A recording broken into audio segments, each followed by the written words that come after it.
अस्सलाम वालेकुम, welcome to my channel weird way. कैसे हैं दोस्तों आप? उम्मीद है खैरियत से होंगे। आज की कहानी दो ऐसे भाइयों की है जिनकी तेहरान के एक ऐसे होटल में डेथ हो गई, नागहानी मौत वो मारे गए और उनकी रूहें आज तक उस होटल में घूमती हैं और हर आने जाने वाले को परेशान करती हैं। चले मैं कहानी का आगाज़ करती हूँ। मेरा नाम अली है। वो तेहरान का एक वीरान सा होटल था। मैं अपने ग्रुप के साथ ज़ियारत पर आया हुआ था।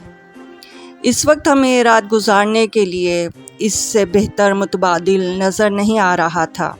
वो 4 मंजिला होटल वैसे तो मुझे ठीक ही लगा, मगर एक अजीब सी वहशत और वीरानी इस पर छाई हुई थी।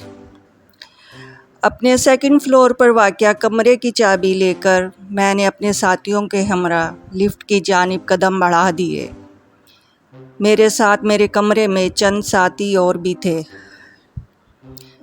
ग्रुप के कुछ अफराद को होटल की चौथी मंजिल पर कमरा मिला था, सो वो लोग इमारत के चौथे फ्लोर पर जा चुके थे। अपने कमरे में पहुंचकर मैंने सामान ठीक किया और थकन की वजह से बहुत जल्दी गहरी नींद में चला गया।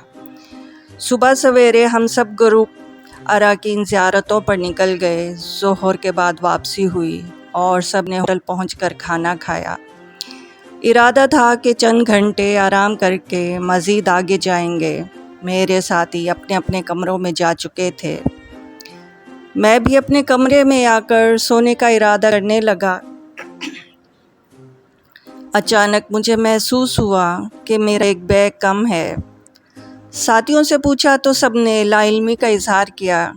रज़ा ने मशवरा दिया कि मैं चूँकि तमाम वक्त इर्तज़ा के साथ रहा था, तो हो सकता है इसके सामान के साथ मेरा वो छोटा सा बैग चला गया हो।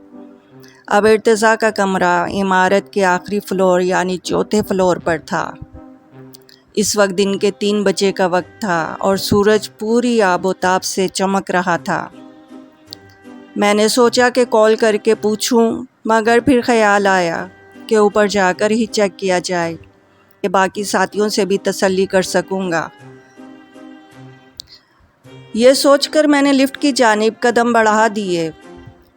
अभी लिफ्ट के करीब ही पहुंचा था कि एक वेटर तेज़ी से अपनी जानिब आता दिखाई दिया। सर, आप कहाँ जा रहे हैं? कोई खिदमत मेरे लायक किसने मौदी बाबा होकर पूछा। नहीं, कुछ नहीं, बस चौथी मंजिल पर दोस्त के पास जा रहा हूँ। सर, बेहतर होता कि आप सीढ़ियाँ इस्तेमाल कर लेते।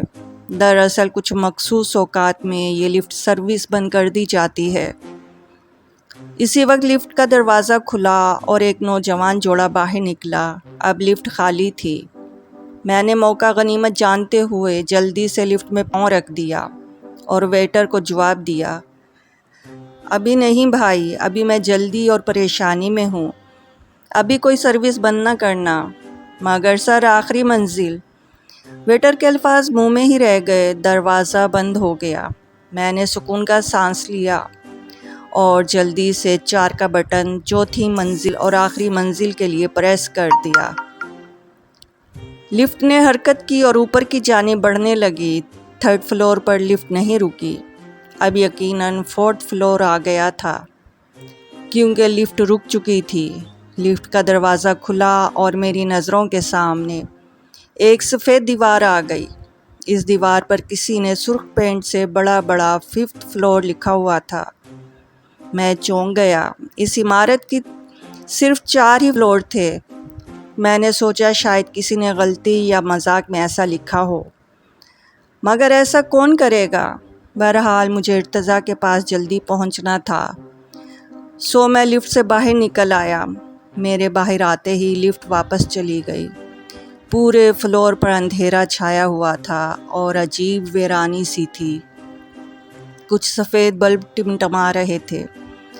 ऐसा महसूस हो रहा था कि मगरिब का वक्त हो, जबकि इस वक्त 3:15 का टाइम था। मैंने कदम आगे बढ़ाए। वो अजीब सा फ्लोर होटल से मेल नहीं खा रहा था। हर तरफ सफ़ेद दीवारें और एक दीवार पर 5th फ्लोर लिखा हुआ था। अजीब सी रोशनियाँ और खुनकी मुझे कपकपी सी महसूस होने लगी। میں نے فوری واپسی کا ارادہ باندھا اور جلدی سے لفٹ کی جانب بڑھا۔ اچانک دور سے مجھے ایک لمبا ہیولا لنگڑاتا ہوا نظر آیا۔ اس کا قد غیر معمولی لمبا تھا۔ میری سانس خشک ہونے لگی۔ میں نے جلدی سے لفٹ بٹن دبایا اور بار بار دبانے لگا۔ مجھے قدموں کی آہٹ مسلسل سنائی دے رہی تھی۔ اتنے میں لفٹ اوپر آنے لگی۔ میری جان میں جان آنے لگی۔ لفٹ میں شاید کوئی اور بھی تھا۔ مجھے مزید ڈھارس ہوئی۔ اب لفٹ اس فلور پر رک گئی تھی۔ دروازہ کھلا اور لفٹ کے واحد مسافر نے چہرہ اوپر کیا۔ وہ ہو بہو میرا ہی ہم شکل تھا اور میرا گمشدہ بیگ ہاتھ میں تھامے سرد مہری سے مجھے دیکھ رہا تھا۔ پیچھے قدموں کی آہٹ اب قریب ہوتی جا رہی تھی۔ میرے پیچھے سنائی دینے والی آہٹ نزدیک آ رہی تھی۔ سامنے میرا ہم شکل مجھے گھور رہا تھا۔ میرا یہ حال تھا کہ کاٹو تو بدن میں لہو نہیں۔ اچانک میں چکرا کر لفٹ کے اندر جا گرا۔ بے ہوش ہونے سے پہلے مجھے یاد تھا کہ لفٹ کا دروازہ بند ہو رہا تھا۔ میری آنکھ کھلی تو میں کمرے میں تھا اور میرے ساتھی تشویش بھری نگاہوں سے مجھے دیکھ رہے تھے۔ شکر ہے تمہیں ہوش آ گیا، رضا نے ٹھنڈی سانس بھری۔ میں کہاں ہوں؟ وہ لفٹ، 5واں فلور اور میرا ہم شکل۔ میں ابھی تک شدید وحشت زدہ تھا۔ ریلیکس علی، کچھ نہیں ہوا۔ لفٹ نیچے آ کر کھلی تو تم بے ہوش پڑے تھے اور دیکھو تمہارا گمشدہ بیگ بھی غلطی سے میرے پاس آ گیا تھا۔ ارتضیٰ نے میرا ہاتھ تھپ تھپایا۔ مجھے محسوس ہوا کہ وہ لوگ مجھ سے کچھ چھپا رہے ہیں۔ اس وقت میرے اوزان اتنے بحال نہیں تھے کہ میں مزید کوئی سوال جواب کرتا، لہٰذا میں نے تھک کر آنکھیں بند کر لی۔ میرے ساتھ اس بات پر بضد تھے کہ وہ سب میرا وہم یا خواب تھا۔ ان کے مطابق لفٹ میں میری طبیعت گھٹن کے باعث خراب ہوئی اور میں بے ہوش ہو گیا۔ اگلے دن میری طبیعت کچھ سنبھل چکی تھی۔ میں گروپ کے ہمراہ چیک آؤٹ کر گیا۔ وطن واپسی پر بھی مجھے اس بھیانک لفٹ کا سفر بار بار یاد آ رہا تھا۔ کچھ دن تھکن اتارنے کے بعد ایک دن رضا مجھ سے ملنے آیا۔ تم اب بھی نہیں بتاؤ گے اس دن کا اسرار؟ میرے سوال پر رضا کچھ دیر خاموش رہا، پھر بولا، ہمیں ویٹر نے بتایا تھا کہ اس نے تمہیں لفٹ میں جانے سے روکا تھا، مگر تم جلدی میں چلے گئے۔ وہ 4 منزلہ ہوٹل پر اسرار واقعات کے لیے مشہور ہے۔ ویٹر کے مطابق کچھ سال پہلے 2 جڑواں طویل قامت بھائی 4تھی منزل پر ٹھہرے۔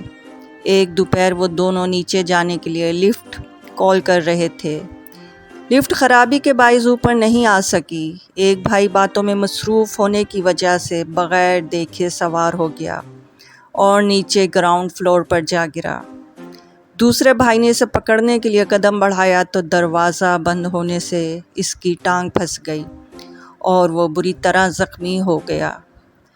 گرنے والا تو موقع پر ہی ہلاک ہو گیا اور دوسرا بھائی یہ دیکھ کر اپنے حواس کھو بیٹھا۔ اس واقعے کے کچھ عرصہ بعد ہی دوپہر 3 بجے سے مغرب تک کے دوران اکثر لفٹ کسی انجان منزل پر کھلنے لگی، بالکل ویسے ہی جیسے تمہارے ساتھ ہوا۔ اکثر لوگوں کو لفٹ میں اپنا ہم شکل جڑواں نظر آنے لگا۔ ان اوقات میں ہوٹل انتظامیہ لفٹ کو بند رکھتی ہے۔ میں حیران ہو کر یہ سب سن رہا تھا، مگر وہ میرا سامان۔ رضا نے کہا کہ میں تمہیں یہ نہیں بتانا چاہتا تھا، مگر اب سن لو، تمہاری طرح تمہارا بیگ بھی لفٹ میں سے ہی ملا ہے۔ رضا یہ بتا کر خاموش ہو گیا اور میں حیران تھا کہ آخر یہ سب کیا ماجرا ہے۔ تو دوستو، آج کی کہانی آپ کو کیسی لگی؟ اگر کہانی پسند آئی ہے تو ہمارے چینل کو سبسکرائب کریں اور بیل آئیکن کو پریس کریں۔